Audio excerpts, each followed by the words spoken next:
Good morning, नमस्कार और जोहार। आप सभी का स्वागत है द न्यूज पोस्ट में और मैं हूं आपके साथ सुहाना।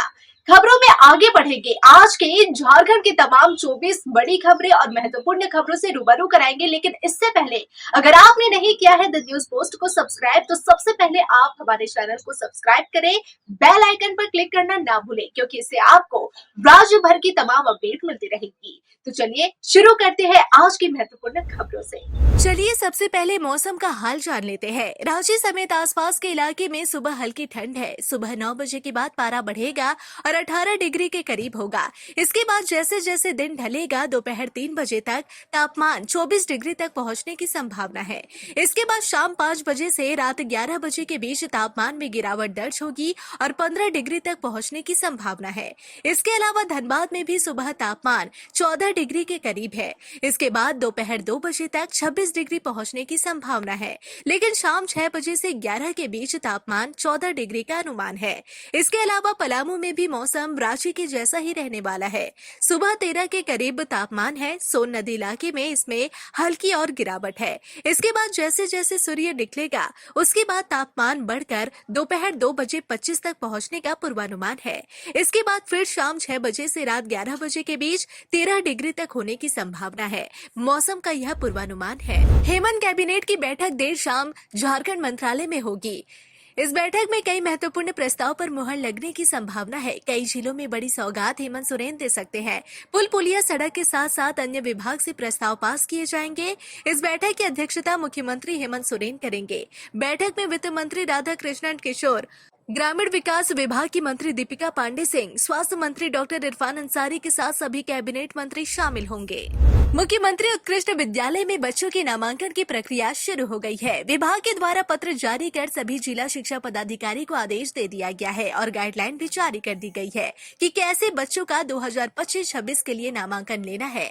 बता दें कि राज्य में 80 उत्कृष्ट विद्यालय है, जिसमें अब नामांकन को लेकर गाइडलाइन जारी की गई है। नामांकन की प्रक्रिया 20 जनवरी से 10 जनवरी तक चलेगी।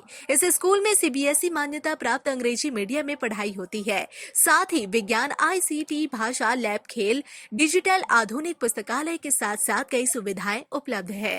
राज्य में फिलहाल 80 उत्कृष्ट विद्यालय चल रहे हैं। अब 2025-26 के लिए नामांकन लिया जा रहा है।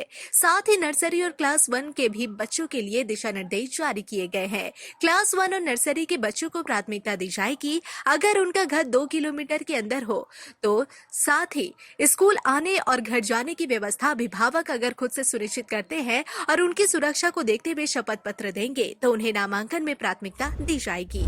धनबाद के मैया सम्मान योजना के लाभुकों को उम्मीद थी कि साइट खुल जाएगी और उनका काम तेजी से होगा, लेकिन ऐसा हुआ नहीं। सोमवार को आज भी धनबाद के प्रखंड कार्यालय में महिलाएं जुटी। उन्हें भरोसा था कि लगातार दौड़ने की वजह से उनकी मेहनत आज सफल हो जाएगी और कोई ना कोई रास्ता निकल जाएगा, लेकिन ऐसा हुआ नहीं। महिलाओं में आक्रोश दिखा, वह गुस्से में थी। कुछ तो ऐसी महिलाएं थी जो वृद्धा पेंशन के लिए पहुंची थी। उनका कहना था कि उनका वृद्धा पेंशन भी बंद है। बता दें कि झारखंड में इसी महीने मैया सम्मान योजना के लाभुकों की संख्या 59 लाख से अधिक होने का अनुमान है। पासवर्ड जनरेट होते ही साइट खुल जाएगी और उसके बाद काम तेज गति से आगे बढ़ने लगेगा। आवेदनों की जांच भी शुरू हो जाएगी और पता चलने लगेगा कि किन किन तरह की गड़बड़ियां हुई है और कैसे कैसे मामले सामने आ रहे हैं। धनबाद से एक बड़ी खबर सामने आ रही है। धनबाद के कोयला भवन से बीसीसीएल के कर्मचारी स्थापना डिपार्टमेंट के क्लर्क प्रणय सरकार को रिश्वत लेने के मामले में गिरफ्तार कर लिया गया है। सीबीआई ने क्लर्क प्रणय सरकार को 14,000 रुपए लेते हुए गिरफ्तार कर लिया। बताया जा रहा है कि क्लर्क पीएफ की राशि ट्रांसफर करने के लिए रिश्वत की मांग कर रहा था। ऐसे में इस बात की शिकायत मिलने के बाद सीबीआई ने आज 20 जनवरी को कार्रवाई करते हुए क्लर्क को रिश्वत लेते गिरफ्तार कर लिया। तो क्या आप साइबर अपराधियों की कृपा पर आपके पास रकम रह सकती है?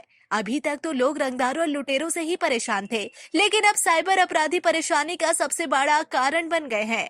बोकारो से निकल कर आया है एक बड़ा मामला। साइबर ठगों ने डिजिटल अरेस्ट का भय दिखाकर बोकारो जनरल अस्पताल के चिकित्सा प्रमुख से 20 लाख से भी अधिक रुपए की ठगी कर ली है। डॉक्टर ने इसकी शिकायत साइबर सेल से की है। मामला दर्ज कर पुलिस मामले की छानबीन में जुट गई है। डॉक्टर ने पुलिस को बताया कि वह अस्पताल में थे, तभी एक फोन आया। फोन करने वाले ने बताया कि वह दूरसंचार विभाग का कर्मचारी है, उनके मोबाइल से कुछ गलत काम किया जा रहा है। आप 9 नंबर दबाएं। जब डॉक्टर ने 9 नंबर दबाया तो उनकी बात दूसरे व्यक्ति से कराई गई। उसने बताया कि उनके आधार कार्ड से कुछ सिम मुंबई सहित दूसरे शहरों में खरीदे गए हैं। उस सिम कार्ड से अवैध काम किए गए हैं। एक खाता कैनरा बैंक में खोला गया है। इस खाते में एटीएम कार्ड भी जारी किया गया है। अपराधियों ने डॉक्टरों को बताया कि उनके नाम से एक अरेस्ट वारंट भी जारी है। इसके बाद उन लोगों ने वीडियो कॉल करने को कहा। उन्हें बताया गया कि सब कुछ ठीक करने के लिए उन्हें बैंक से आरटीजीएस करना पड़ेगा। देवघर के सेक्टर अजय बराज परियोजना 50 साल से अधूरा है। 4 फेज में बनने वाला बराज में अभी पहला फेज का काम चल ही रहा है। बराज के जीर्णोद्धार एवं नवीनीकरण के लिए दूसरे फेज का काम शुरू करना है, लेकिन झारखंड सरकार के पास इसके लिए उचित फंड नहीं है। फंड के लिए सरकार ने केंद्र से मदद मांगी है। ऐसी परियोजना के लिए केंद्र सरकार किसी भी राज्य सरकार को या तो नाबार्ड के माध्यम से या फिर एडीबी से फंड उपलब्ध करवाती है। एडीबी केंद्रीय जल आयोग की अनुशंसा पर ही राज्य सरकार को फंड देती है। इसी को लेकर आज CWC यानी केंद्रीय जल आयोग की एक टीम सिकटिया स्थित अजय बराज परियोजना का जायजा ली। CWC के चेयरमैन डॉक्टर मुकेश कुमार सिन्हा अपनी टीम के साथ अजय बराज परियोजना का जायजा लिए। स्थानीय स्तर पर जल संसाधन विभाग के वरीय पदाधिकारी मौजूद रहे। लौह नगरी जमशेदपुर में इन दिनों अपराधियों का तांडव देखने को मिल रहा है, जहां ये बदमाश दिन दहाड़े लोगों के साथ लूट, चोरी और हत्या जैसे संगीन वारदातों का अंजाम दे रहे हैं। रविवार को जहां अपराधियों ने पुलिस को खुली चुनौती देते हुए मानगो में ट्रांसपोर्टर संतोष सिंह को गोलियों से भून डाला, तो वहीं बिष्टुपुर थाना अंतर्गत नॉर्डर्न टाउन बागमती रोड के एक घर में बुजुर्ग दंपत्ति को बंधक बनाकर गहने व जेवरात लूट ली। बुजुर्ग दंपत्ति से लूट मामले की मिली जानकारी के मुताबिक घटना रविवार देर रात करीब 8 बजे की है। बुजुर्ग रमेश कावटिया ने कहा कि घर पर वे और उनकी पत्नी अकेली थी। इसी दौरान पार्सल बॉय बनकर किसी ने बाहर से आवाज दी। जैसे ही दरवाजा खोला, 4-5 की संख्या में अपराधी उन्हें धक्का देते हुए घर के अंदर प्रवेश कर गए और उनके हाथ पांव बांधकर मुंह में टेप लगा दिया। 2 अपराधी उनके छाती पर बैठ गए। कुछ अपराधी उनकी पत्नी के मुंह में पट्टी लगा दी और उनके हाथ पैर बांधकर एक कमरे में बंद कर दिया और गहने व घर में रखे जेवरात लूटपाट कर चलते बने। पलामू के मेदिनी राय मेडिकल कॉलेज के बॉयज एंड गर्ल्स हॉस्टल में 19 जनवरी की देर रात सदर SDM IAS सुलोचना मीरा के नेतृत्व में छापेमारी की गई। इस छापेमारी में बॉयज हॉस्टल से गांजा और शराब के अलावा कई आपत्तिजनक सामान बरामद किए गए। दूसरी ओर इस छापेमारी से भड़के छात्रों ने टीम को हॉस्टल कैंपस के अंदर ही बंधक बना लिया, जिसका एक वीडियो भी जमकर वायरल हो रहा है। इस वीडियो में तमाम छात्र कह रहे हैं कि बिना अनुमति के गर्ल्स हॉस्टल में छापेमारी कैसे की गई। साथ ही आरोप लगाया गया कि लड़कियों की वीडियो भी बनाए गए हैं। वहीं इस मामले में SDM ने बताया कि लगातार शिकायत मिल रही थी। हॉस्टल में आपत्तिजनक वस्तुओं का उपयोग किया जा रहा है। सीनियर स्टूडेंट्स हमेशा जूनियर स्टूडेंट्स के साथ मारपीट करते रहते हैं। सूचना का प्रारंभिक सत्यापन के बाद ही छापेमारी की गई। बॉयज हॉस्टल से गांजा और शराब के साथ लड़कियों के वस्त्र आदि बरामद हुए हैं। उन्होंने बताया कि काफी संख्या में शराब की खाली बोतलें बरामद हुई है। झारखंड में एक और उग्रवादियों का खात्मा किया जा रहा है, तो वहीं दूसरी ओर गैंग बढ़ते ही जा रहे हैं। कई गिरोह अलग अलग क्षेत्र में अपना साम्राज्य बसाने में लगे हैं। कोई दाऊद के जैसा विदेश से कंट्रोल कर रहा है, तो कोई झारखंड के जेल से ही पूरे गैंग को ऑपरेट कर अपने नाम की दहशत कायम करने में लगा है। लेकिन अब पुलिस सीधे एनकाउंटर कराने की तैयारी में है, जिससे झारखंड में विधि व्यवस्था को बेहतर किया जा सके। इसका नतीजा भी हाल ही में देखने को मिला है। पहले रामगढ़ में अपराधियों और पुलिस के बीच मुठभेड़ हुई, उसके बाद अब गुमला में भी पुलिस ने अपराधियों पर गोली बरसाई है। पुलिस की इस कार्रवाई की हर ओर चर्चा हो रही है। दबे जुबान ही लोग पुलिस की काम की तारीफ करने में थक नहीं रहे। साथ ही उम्मीद जताई जा रही है कि अब झारखंड जल्द ही गिरोह मुक्त हो जाएगा। प्रसिद्ध शक्तिपीठ रजरप्पा मंदिर में पूजा अर्चना के लिए आने वाले श्रद्धालुओं का फोटो खींचने वाले एक युवक को पुलिस ने गिरफ्तार कर जेल भेज दिया है। बताया जाता है कि इसी पेशे में रहते हुए एक युवती के साथ उसकी जान पहचान बढ़ी। इसके बाद झांसे में लेकर उसने युवती के साथ गलत काम किया।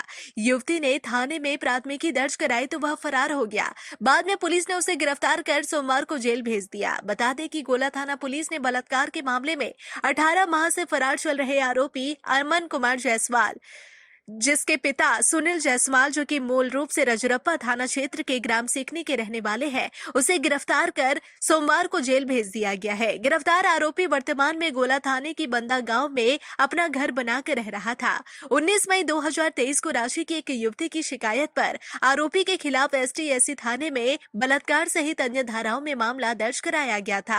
आरोपी उसी समय से फरार चल रहा था। रविवार को गुप्त सूचना पर कार्रवाई करते हुए पुलिस ने आरोपी को बंदा स्थित घर से गिरफ्तार कर लिया। एक किशोरी को अपनी मां की फटकार इतनी बुरी लगी कि उसने फांसी लगाकर जान दे दी। घटना कोडरमा जिले के डोमचांच की बताई जा रही है। फिलहाल पुलिस मामले की जांच कर रही है। आपको बता दें कि सोनाली नामक एक किशोरी का कुछ व्यवहार उसकी मां को बुरा लगा, तो उसने सोनाली को सुधारने की नसीहत दी, मगर सोनाली को मां की नसीहत नागवार गुजरी और उसने फंदे से लटक कर अपनी यह लीला ही समाप्त कर ली। किशोरी की मां के अनुसार जब उसने डांटा तो सोनाली गुस्से में आकर रूम का दरवाजा बंद कर फांसी लगा ली। बहुत देर तक जब किशोरी ने दरवाजा नहीं खोला तो परिजनों ने आवाज लगाई, लेकिन अंदर से कोई भी आवाज नहीं आई। जिसके बाद दरवाजा तोड़कर देखा तो वह रूम में फंदे से लटकी थी। घटना की सूचना स्थानीय थाना को दी गई। सूचना पर थाना प्रभारी प्रेम कुमार पुलिस बल के साथ घटनास्थल पर पहुंचे और शव को कब्जे में लेकर पोस्टमार्टम के लिए सदर अस्पताल भेज दिया। पुलिस पूरे मामले की जांच पड़ताल कर रही है। आपको बता दें कि सोनाली 11वीं में पढ़ाई कर रही थी।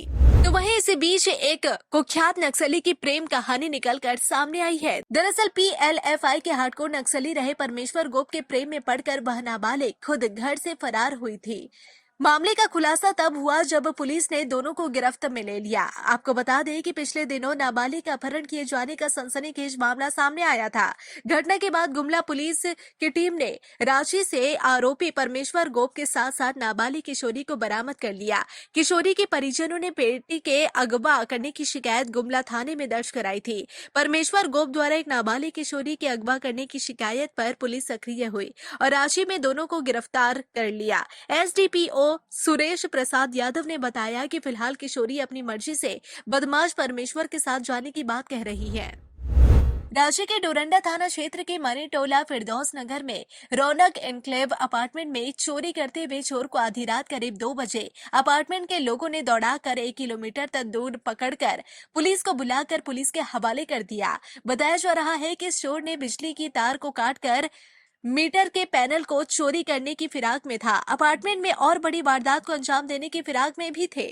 एक घर के ग्रिल गेट को खोलने का प्रयास किया जा रहा था। चोर के साथ 2 अन्य चोर थे जो फरार होने में कामयाब हो गए, लेकिन सभी चोरों का नाम पता अभी पकड़ाया हुआ चोर ने बता दिया है। उम्मीद की जा रही है कि डोरंडा थाना पुलिस जल्द ही सभी को अपनी गिरफ्त में लेकर इस पर आगे की कार्रवाई करेगी।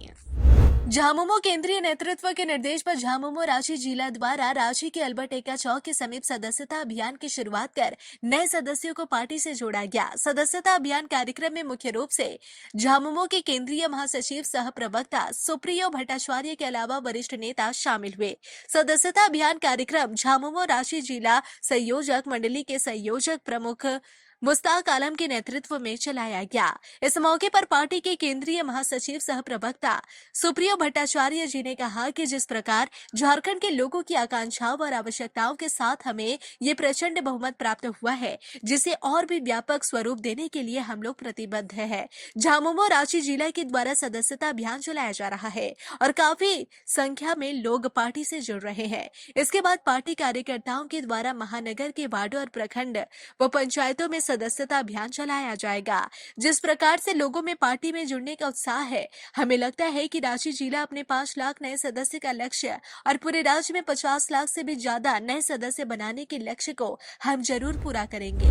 पलामू पुलिस अधीक्षक के निर्देश पर जिले के सभी थाना में विशेष चेकिंग अभियान चलाया गया। इसी दौरान सरैया मंझागावा अमानत पुल के पास वाहन चेकिंग अभियान चलाया गया। वाहन चेकिंग के दौरान आने जाने वाले वाहनों को रोककर जांच की जा रही थी। इसी बीच सरैया की ओर से एक अपाची मोटरसाइकिल आती हुई दिखी। मोटरसाइकिल सवार को रुकने का इशारा किया गया, लेकिन उसने भागने का प्रयास किया। सशस्त्र बल के सहयोग से तत्काल उसे पकड़ लिया गया। आरोपी को गिरफ्तार कर जेल भेज दिया गया है।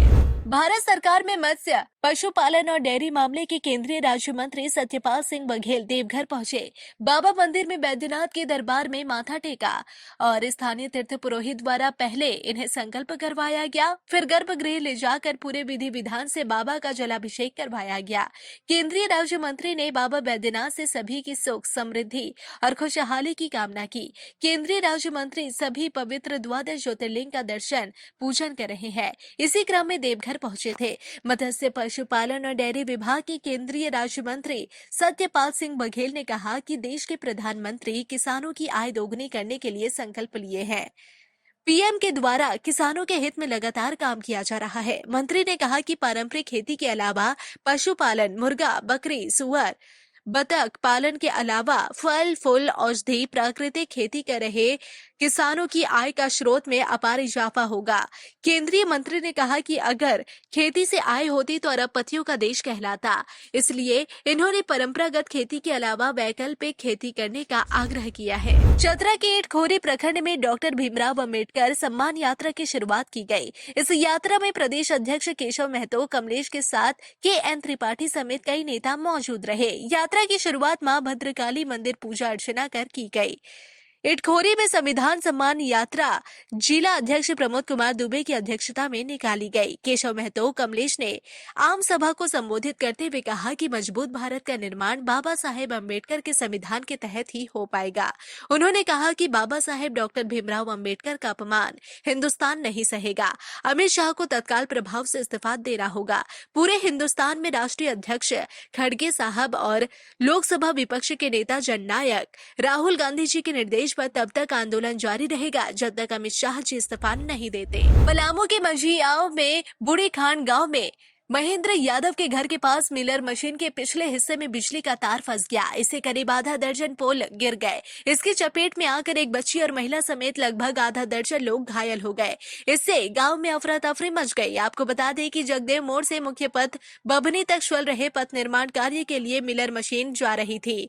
इस दौरान महेंद्र यादव के घर के पास मशीन का पिछला हिस्सा बिजली के तार में फंस गया। इससे आधा दर्जन बिजली के पोल गिर गए।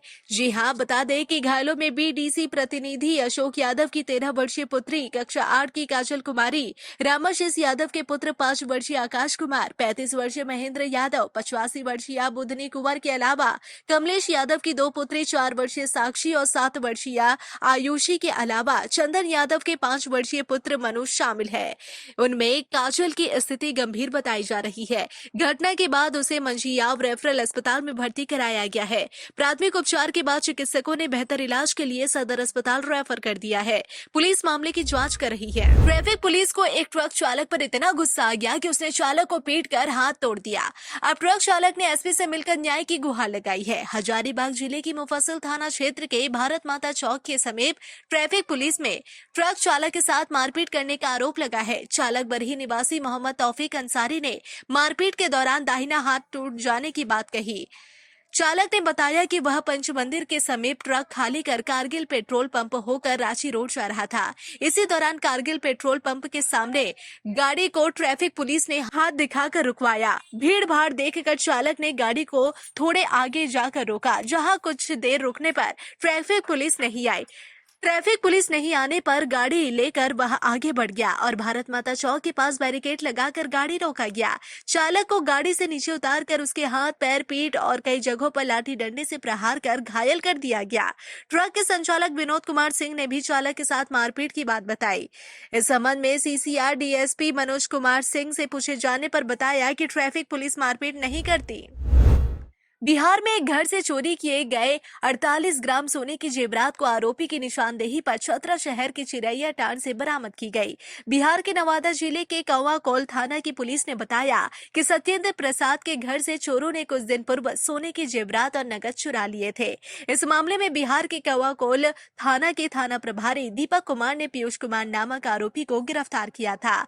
उसकी निशानदेही पर उसे चतरा लाया गया। पीयूष कुमार के नाना का घर चिरैया टांड मोहल्ला में है। पुलिस ने इस मामले में उसके नाना अर्जुन साव को भी गिरफ्तार कर लिया। बिहार से आए दारोगा दीपक कुमार ने बताया कि पीयूष की निशानदेही पर गलाए गए 48 ग्राम सोने को उसके नाना के घर से बरामद किया गया है। अंधविश्वास के चक्कर में डायन बिसाही का आरोप लगाकर एक महिला को टांगी से काटकर जान मारने का प्रयास किया गया। इस मामले में पुलिस प्राथमिकी दर्ज कर आगे की कार्रवाई में जुट गई है। आपको बता दें कि यह घटना चतरा जिले के लावालौंग प्रखंड के मंधनिया पंचायत स्थित होटरू गांव की है। यहाँ कुछ लोगों ने टांगी से हमला कर गांव की एक महिला कांति देवी की हत्या का प्रयास किया। फिलहाल उसकी स्थिति गंभीर बनी हुई है। घटना के बाद से आरोपी फरार है। आरोपियों ने कांति देवी को सिर और गले के पीछे गर्दन पर टांगी से मारा है। फिलहाल महिला का इलाज हजारीबाग सदर अस्पताल में चल रहा है। थाना प्रभारी रुपेश कुमार राय के अनुसार हत्या का प्रयास का कारण डायन बिसाही का आरोप है। इस मामले में अखिलेश भुइया, उमेश भुइया, मिथिलेश भुइया और अजय भुइया समेत 6 लोगों पर केस दर्ज किया गया है। धनबाद जिले में नमाज अदा करने के बाद एक युवक ने इमाम के ऊपर चाकू से जानलेवा हमला कर दिया। हमले में इमाम ने किसी तरह अपनी जान बचाई। इस घटना में इमाम की उंगली कट गई है। थोड़ी देर के लिए मस्जिद में अफरा तफरी का माहौल उत्पन्न हो गया था। घटना को लेकर लोग आक्रोशित हो गए। स्थानीय लोगों द्वारा आरोपी युवक को पकड़कर पुलिस के हवाले कर दिया गया है। पुलिस मामला दर्ज कर आगे की कार्रवाई करने में जुट गई है। यह घटना भूली ओपी क्षेत्र की है। बाईपास रोड स्थित फैजाने मदीना मस्जिद के इमाम जहांगीर नोमानी पर एक युवक के द्वारा चाकू से हमला किया गया है। उन्होंने बताया कि असर की नमाज के बाद वह कुर्सी पर बाहर बैठे हुए थे। इस दौरान एक युवक के द्वारा चाकू से हमला किया गया है। गर्दन पर युवक ने चाकू से वार किया था। उन्होंने अपने हाथ से बचाव किया, जिसमें दाहिने हाथ की उंगली कट गई है।